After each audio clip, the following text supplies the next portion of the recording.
David, come on up. Dr. David Hailiey.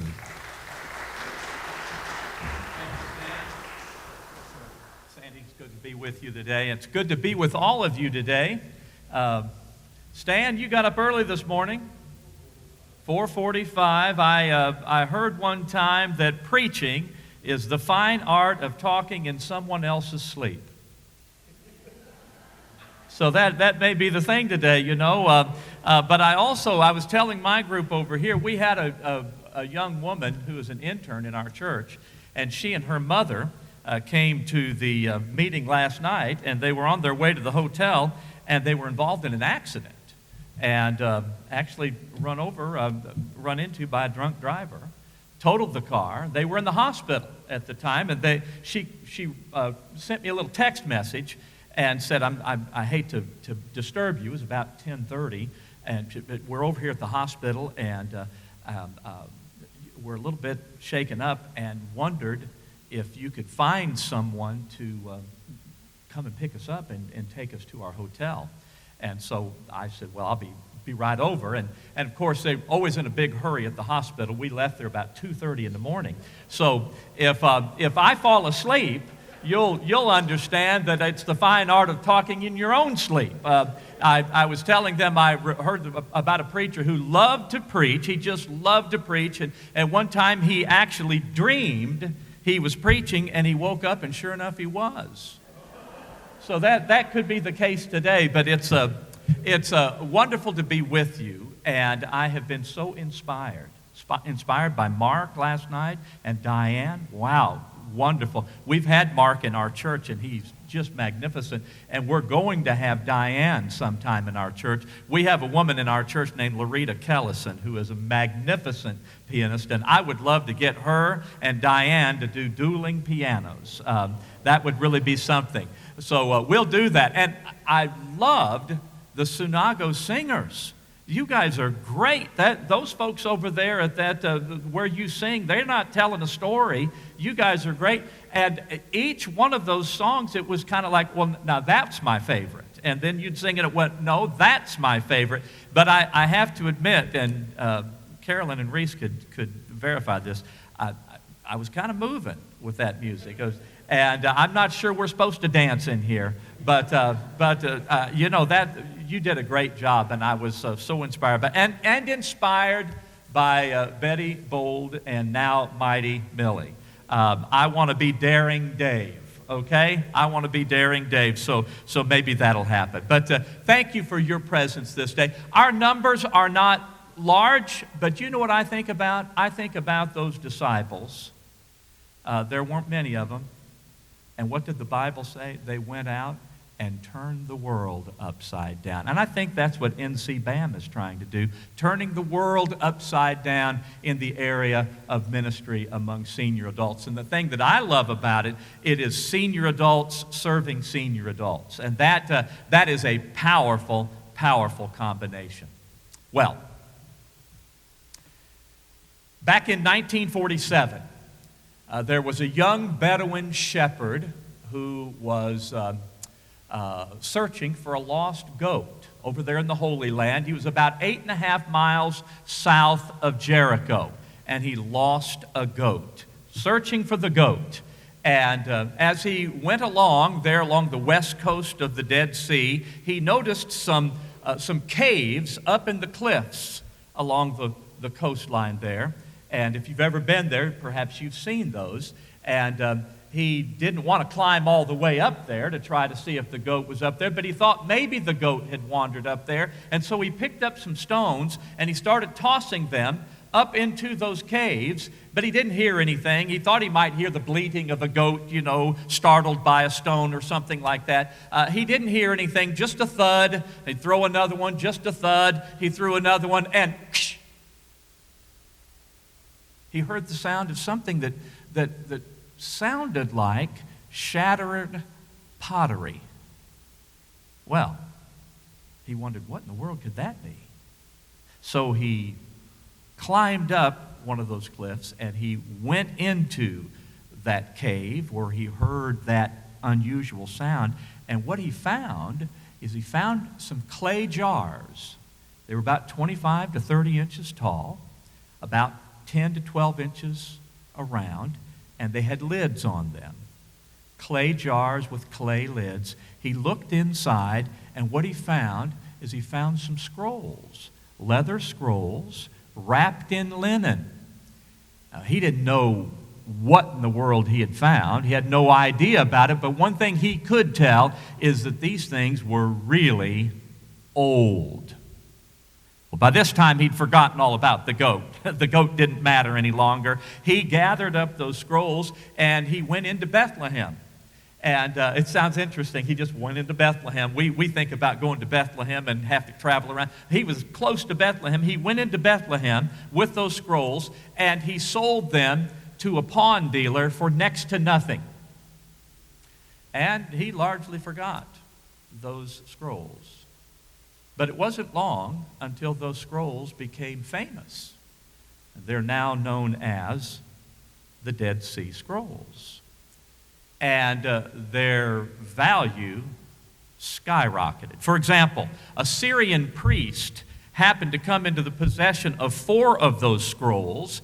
He bought them for about $100 from that same pawn dealer, which was quite a profit for that pawn dealer because he had given next to nothing for all the scrolls, and he sold 4 of them for $100 to that Syrian priest. He kept them for a few years and then sold them to a university here in the United States for $250,000. And that was just 4 scrolls. And there were more than 1,000 fragments of scrolls that were ultimately found that contained more than 800 manuscripts. It has been called the most significant archaeological discovery of the 20th century. And scholars say that the discovery of the Dead Sea Scrolls has done more to advance the study of the Bible than any other archaeological discovery in modern history. And the reason for that is that at that particular time, the oldest of the Old Testament manuscripts that we had in possession today dated to about 1000 A.D. But in the Dead Sea Scrolls, virtually every book of the Old Testament is included in those Dead Sea Scrolls, and they date to almost 200 B.C. 1,200 years older. It's amazing. You think about the value of those scrolls. And here's the clincher. They were kept for all those years, century after century, all those years, in a random collection of fragile, frail clay jars. Think about that for a moment. I mean, we would never do that, would we? Today, when we have important papers, we put them in acid-free containers, and then we put them in a room that has its temperature and its humidity and its light carefully monitored. Here in Charlotte, we're in a banking center. When we have data that needs to be stored, we encrypt it in really complicated encrypting measures in computer databases, and then we store it in fireproof vaults. We would never think of taking precious documents and putting them in a bunch of clay jars, and yet that's what those people of old did. Perhaps the Essenes, we don't know who they were. They kept all those precious scrolls, that precious treasure, in clay jars. It reminds me of a verse of Scripture, and it's listed in your program, 2 Corinthians chapter 4, verse 7. Don't you remember what the Apostle Paul said? He said, but we have this treasure, and the old King James has it, in earthen vessels. You remember that? We have this treasure in earthen vessels. But you know what the real, the more literal translation is? But we have this treasure in clay jars. It's almost as if the apostle predicted that discovery would be made. And of course, he's talking about the treasure of Christ. Christ, the Savior of the world. Christ, the Lord of heaven and earth. Christ, the one who is our hope for all of eternity. Christ is the treasure. And where is Christ? Christ is in you. Christ is in me. He asked the question later on in that same letter to his friends in Corinth. Do you not know that Christ is in you? Talk about precious treasure in an earthen vessel, a clay jar, and yet that's what Christ is. Some people will say that the most amazing thing about the Christian message is the resurrection of Jesus Christ. And I believe that. I agree that that's true. We just celebrated Easter, and that's the most magnificent story ever told. But I would say that a close second to the most amazing thing about the Christian story is that God chose to share that story through the likes of people like you and me. Precious treasure in clay jars. So I have a question for you. You've got this precious treasure. You've got this treasure of Christ in your heart. What are you going to do with it? I want to talk about that today because we are a group of people that are, well, we're ordinary people. We're just like everyone else. But on the other hand, we're a little unique in that we are senior adults, which is to say that, well, we're older than other people, which means that we are more experienced. This isn't our first rodeo, is it? We've been around this block a time or two. We know a few things about this world. We have some experience. And secondly, we're freer.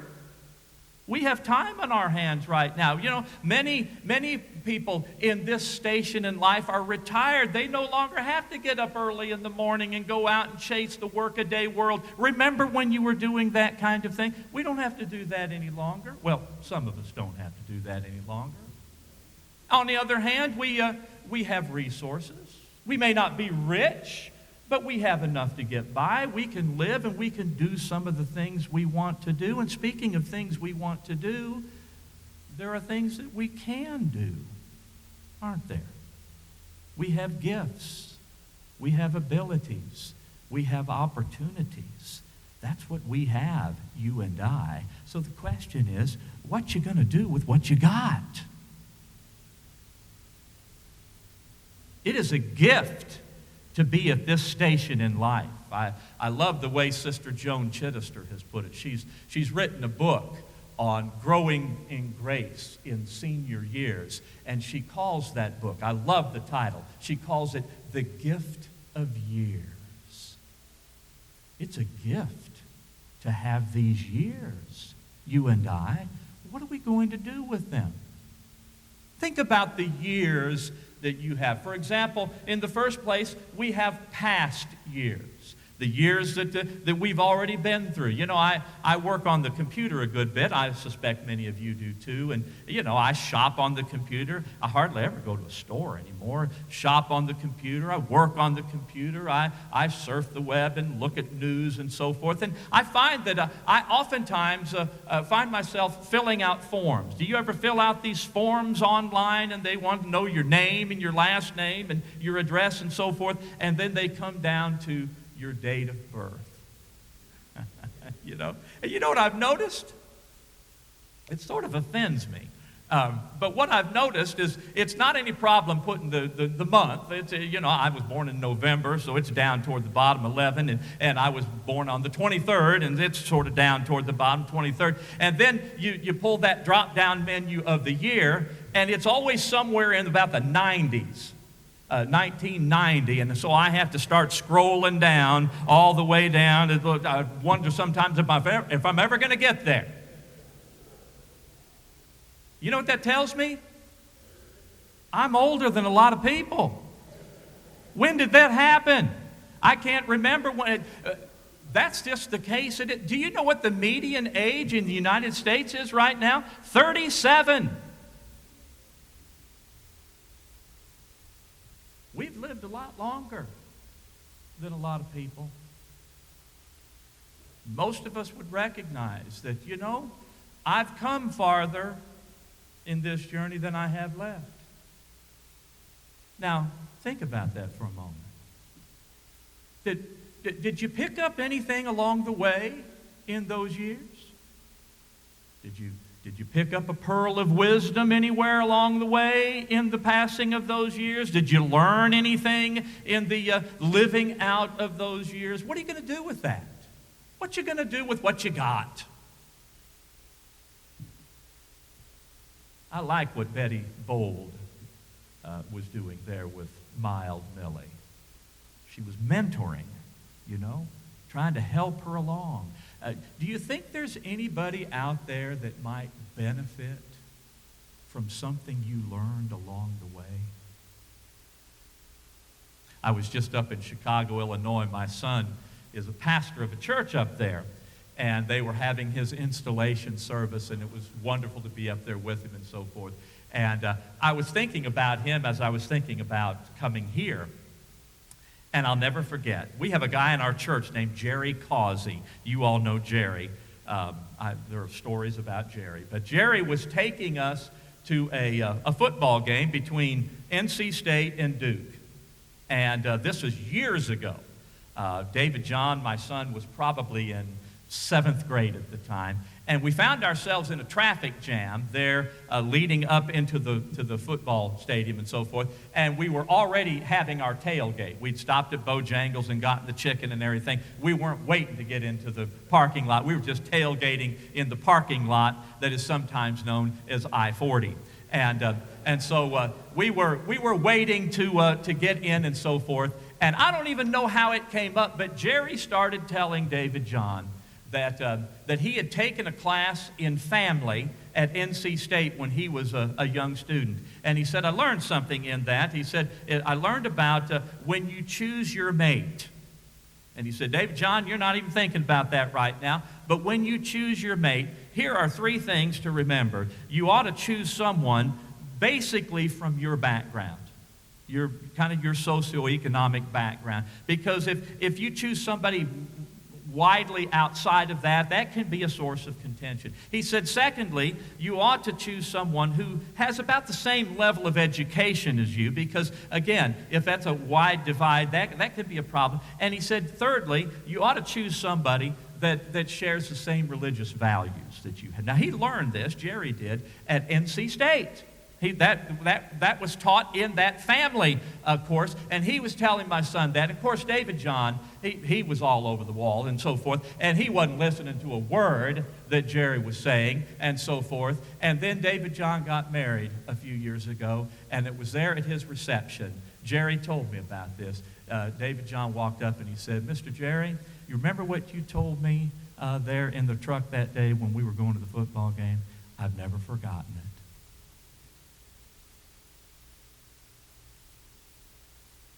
Is there anything you've picked up along the way? Any wisdom, any knowledge, any experience that you might be able to share with someone? The gift of years, the gift of past years. And then, of course, there's the gift of present years, the years that we have right now. And these are important years right now. These are not just throwaway years. There are things that can be done in these years. So I want to issue a challenge to you. Whatever you do, don't lose your marbles. Okay, now let me explain. John Maxwell tells a story in one of his books about a fellow who decided that he was going to take the psalmist at his word, and he was going to learn how to pray, "Oh Lord, teach me to number my days." Now, he wasn't going to do it with all of his days. He was thinking primarily about his Saturdays. Saturdays were the days of the week that were kind of free to him, and he noticed that those days, a lot of times he just didn't do much with them, and they were getting away. So he sat down and he started thinking about, how can I number my Saturdays. And he did a little arithmetic. He Googled it and so forth, and he discovered that the average male in the United States lives about 80 years. Now, I know many of them live longer than that, but some don't live quite as long. But the average is about 80. And so he sat down and he multiplied 80 times 52, and he came up with a little over 4,000 Saturdays in the course of a life. And then he realized, well, I'm already about 60, so I've already lived more than 3,000 of those Saturdays. And the way he figured it, I've got about 1,000 Saturdays left. And you know what he did? He went out and bought 1,000 marbles, and he put them in a big, clear jar, and he placed that jar in a very prominent location in his house, a place where he would see that jar. And then every Saturday morning, he would go by that jar and pick out a marble and throw it away. And you know what he said? He said, there's nothing that'll help you focus a little bit more on the priorities of life than watching your time slip away. The marble's going down. The marble's going down. Maxwell goes on to say that not too long ago, that man did something. You know what he did? He went and took the last marble out of the jar. He didn't die. He just took the last marble out of the jar, and he said, now I'm living a gift. The rest of these days are gifts to me. What am I going to do with them? There are things that can be done. I read about Sean. Sean is a fellow who walks 3 miles every morning, and then he goes back home and he sits at his desk and he does research and writing. Bill, on the other hand, Reese, you'd be interested in this. Bill tees off every morning, walks 9 holes of golf every morning at 8 o'clock, and then he has a real estate business, and he works that real estate business in the afternoon. Millie, we've got another Millie here. Millie continues to do day nursing, bedside day nursing. Treva, she visits in the local prison once a week, goes to the local prison and visits. Bill and Sally, they try to take a trip somewhere in the world they've never been, and in between those trips, they do volunteer service. Maureen is a financial manager. She manages hundreds of thousands of dollars of income for people in her community. These are wonderful people, ordinary people, salt of the earth, light of the world people, doing their thing. And you know what the best thing is about them? Every last one of them between the ages of 70 and 90.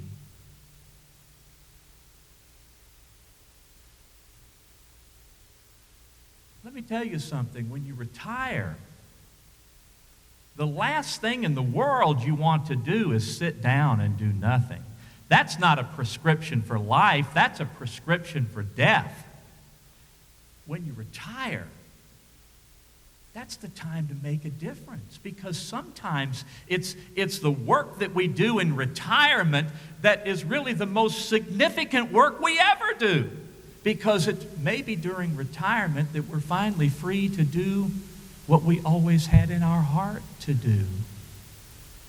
The gift of present years. What you gonna do with what you got? It's powerful.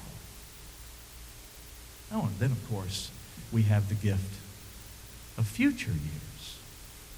The years to come. Some of them, the years that we'll continue to live out, the next 5 years, the next 10 years, the next 20 years. How about the next 100 years? Those years when we're long gone. What about those years? What kind of difference are we going to make with those? What kind of legacy are we leaving? Robert Parham is a Baptist ethicist, and he wrote a book a number of years ago, and I've always loved the title of his book. It's called Loving Our Neighbors Across Time. It's a book on environmentalism, And it's a book about taking care of the world in which we live. And he talks about the great commandment. We know what the great commandment is. Jesus said we're to love your neighbor as yourself. That's the great commandment. That's what we're supposed to do. Most of the time when we think about that, we think about the person who's sitting next to us, the person who's our neighbor right now. But what about our neighbor 100 years from now? Well, we won't be here, but they're still our neighbor. How are we going to love that person? What Parham is saying in his book there is if we abuse the earth, if we use up all of the natural resources of the earth, if we corrupt the earth, then we're not loving our neighbor later on. We're not loving our neighbor across time. How are we going to love our neighbor across time? What kind of legacy are we leaving? I think of a story, and I tell it every chance I get, a story about a new college over in Oxford University. It so happened that the building supervisor came to the university authorities, the trustees, and said, we've got a problem in the main hall over there. They said, what's the problem? They said, well, you know those big oak beams? I look up here and see these massive beams and so forth. You know those big oak beams in the main hall? There's an infestation of beetles, and they're rotting, and they're going to have to be replaced. Well, it's just like over there, it's just like it is over here. People wonder, well, where are we going to get that lumber large enough for that sort of thing? But more importantly, how in the world are we going to afford it? How are we going to pay for that? And they were worrying, and they were wringing their hands about what they were going to do about the beams in that main hall. And to their surprise and great delight, the university forester stepped forward, and he said, oh, by the way, I need to let you know that when they built this building a couple hundred years ago, they understood that there would come a time when these beams would have to be replaced, probably because of an infestation of beetles. These people were thinking forward. And you know what they did? They planted a grove of oak trees. They planted a grove of oak trees for this express purpose. And I'm happy to tell you that grove has been maintained through the years. And I'm happy to say that the timber is now fully mature and ready to be used. Isn't that beautiful? It reminds me of something an old rabbi used to say. He was a rabbi in the 6th century, and he points out that the first thing that God did after he made Adam is he planted a garden. He planted a garden. And the rabbi said, if that's what the first thing God did after making Adam, then that's what we must be doing. We must be about planting. First and foremost, we must be planting. There's a sign on the wall in a nursery up in Canada, and it's a sign that has a saying on it that I suspect you've seen in other situations. I just read about it in this nursery in Canada, and it says, the best time to plant a tree is 25 years ago. You know? We just had a tree taken down, and it was our shade tree in the back. It had to be taken down, and I want to replace it. And, I wish somebody had planted it 25 years ago. The best time to plant a tree is 25 years ago. And then it goes on to say, and the next best time is right now. I wonder, what are you planting? Are you planting anything for the future? Planting anything for future generations in your church, in your community? It's an amazing thing, this gift that we have, this gift of years, past years, present years, even future years. Those years in the future are ours, even though we may not be here. But they're ours. What are we doing with all those years? Well, it's a treasure that we have, you and I. This treasure of Christ within us, and this treasure of sharing Christ with the world, a precious treasure in an earthen vessel.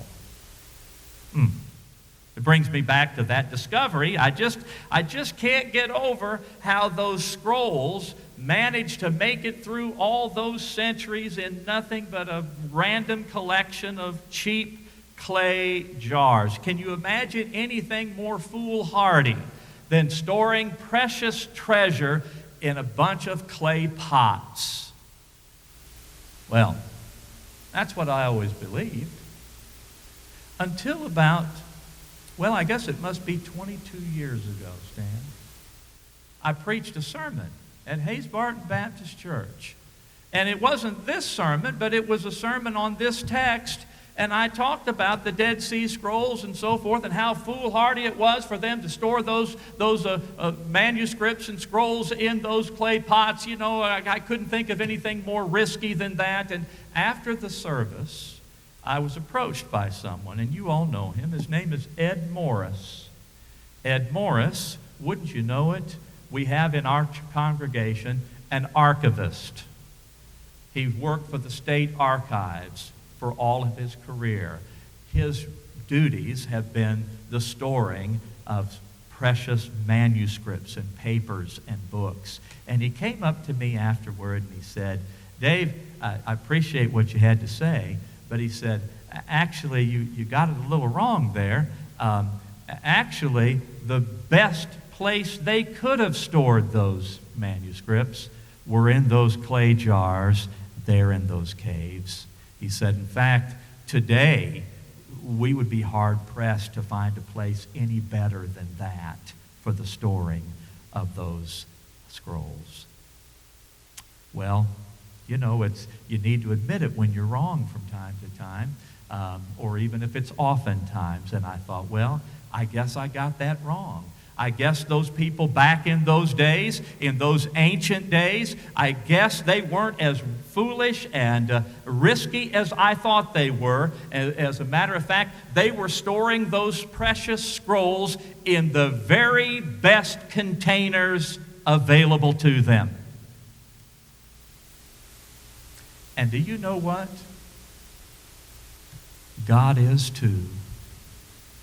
He's taken Jesus Christ, His most precious treasure, and He has stored Jesus Christ in the likes of you and me, and He has entrusted that to us. What are we going to do with it? My friend, what you going to do with what you got? My encouragement is to do what Betty did and what Millie wants to do. My encouragement is to accept the gift, embrace the gift, use the gift, multiply the gift, be bold. Amen.